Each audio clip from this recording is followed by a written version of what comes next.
Chapter 13. Nancy blinked and stared down at the note in her hands again. Receiving it was even more threatening, since its writer had managed to get into her room.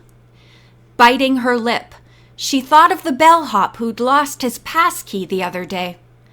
The author of this poisonous message had probably stolen the key. The doorknob turned. Nancy's eyes flicked to it, her heart pounding. But when the door opened, she saw Bess, who sailed into the suite with a dreamy smile on her face. "Nancy, I'm in love," she announced. "Leo Halsey is the sweetest, truly the sweetest, most adorable guy I have ever met in my entire life. He made me feel so comfortable and relaxed." She hugged herself blissfully. "Anyway, I just came back for lunch and to pick up some different clothes.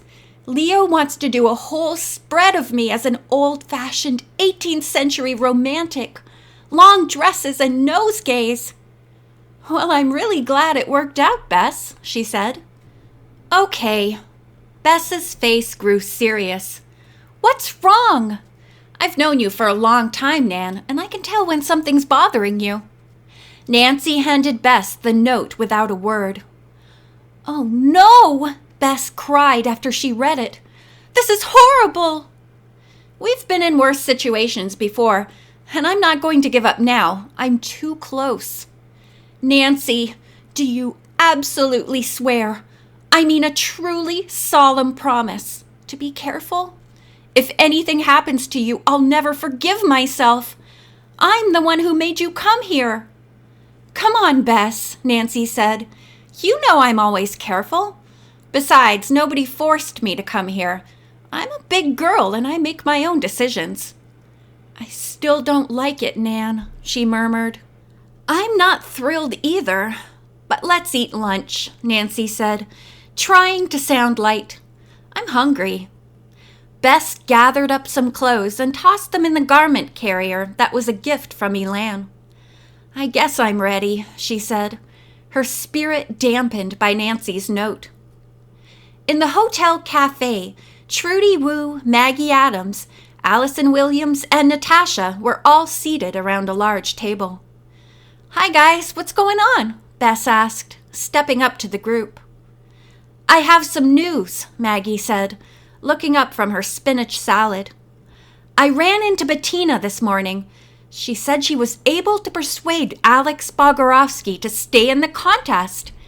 He won't do any more headshots, but he'll do the group shots, including the award ceremony." "That's good, I guess," Bess said. "That's fantastic," Allison said, far more enthusiastically. "Yesterday it looked like they were going to cancel the whole contest." "Oh no!" Trudy Wu let out a little cry. "Listen to this," she said, holding up Earl Banks's column. "As for the Farce of the Year contest, oops, that's Face of the Year, look for an up-and-comer by the name of Heather Richards to walk away with the laurels. Though the contest has been a complete fiasco up to now, a little bird informs me that Heather's a fast runner, and she's already well-positioned on the inside track." "I don't believe it," Maggie said, aghast. "Something is very wrong with this whole contest," Natasha murmured. "And I'd love to know who that little bird is," Bess said. Nancy wondered too. Heather seemed to have Tom Fortner wrapped around her little finger, but it was Bettina Vasquez whom she'd heard talking to Earl Banks. Or maybe Heather was talking to reporters herself now. "It kind of makes you want to give up, doesn't it?" Allison said with a disgusted look. Why bother competing if we don't have a chance?" "I know," Natasha agreed. "It's really depressing." Silence fell over the group. "Well, we're going to have lunch," Bess said. "Nothing like eating to make a person feel better, even if it's only salad." "You can sit here," Trudy said. "Natasha and I are leaving anyway." "Where are Diana and Carrie?" Nancy asked. "Good question. They were going to sleep late, but this is ridiculous, Allison said, looking at her watch. It's after 1. Maybe one of us should go knock on their door, Maggie suggested. I can go, Nancy volunteered. I have to go back to my room anyway.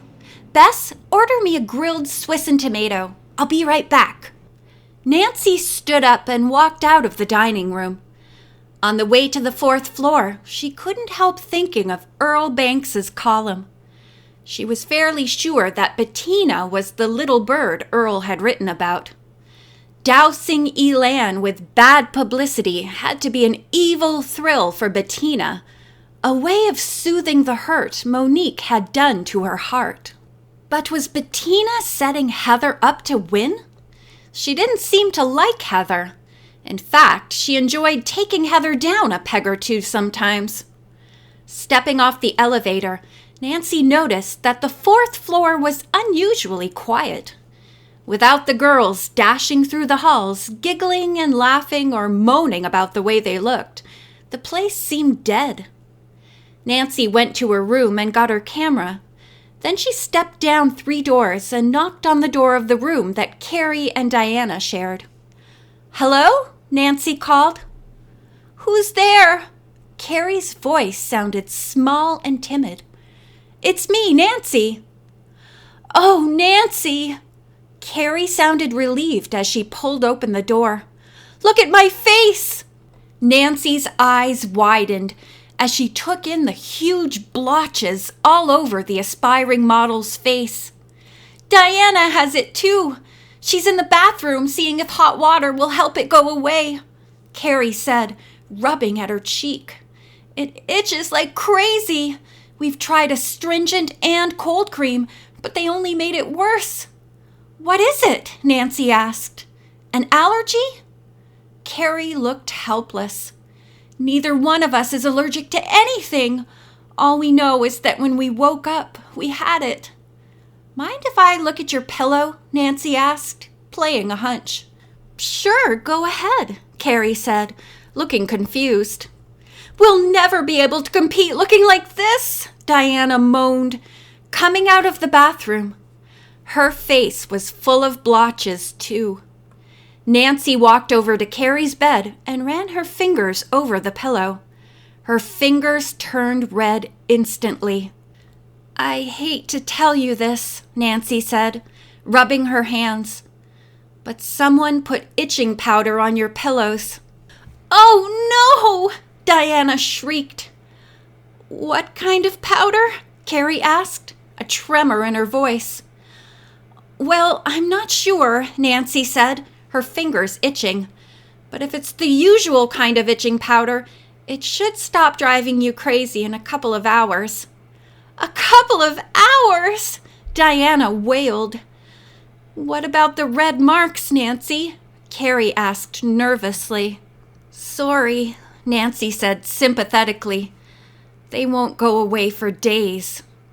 The 2 girls moaned miserably, and Nancy gritted her teeth.